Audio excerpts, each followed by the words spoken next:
भैया चल तू चल चल चल कोनो नहीं अभी तक खाली है भैया चल चल चल चल चल रख कौन है ये पागल आदमी? चल चल चल ए राजा आ ले ये दाल जल्दी पीस भरी बनाकर देखा तू ले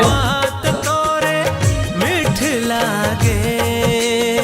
अरे ले ना यार जल्दी पीस करना था घर पे देखा थे चल तमाशा लगा ले फोन में दिन और रात फोन में ग्राहक नहीं दिखा का तोला ये देखा चालू के 5 मिनट पीस आजी बस। हाँ चल जल्दी कर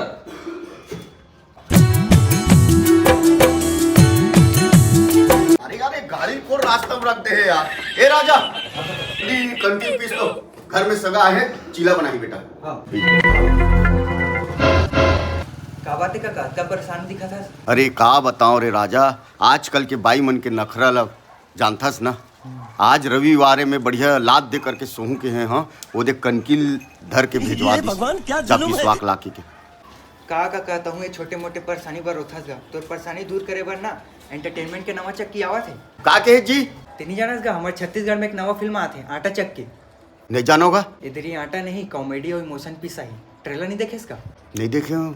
तो जल्दी जा यूट्यूब में AVM सर्च कर वहाँ आटा चक्की ट्रेलर देख और 13 तारीख ले छत्तीसगढ़ के जम्मू सिनेमा घर में ये पिक्चर लगने वाला है तो जाओ फैमिली के साथ दिखाओ। ऐ सूरज ते ढल मत, ऐ हवा ते बह मत। या और ए राजा वो देख तो का धुआं यार पूरा दाल बाप रे दाल पूरा जल के कारे हैं साले जब से आऊं तब से दोनों की बात में साले बुलाए हो और एक नुकसान कौन भरी पे हैं चुप रुक साले तोरो पर आओ था सॉरी।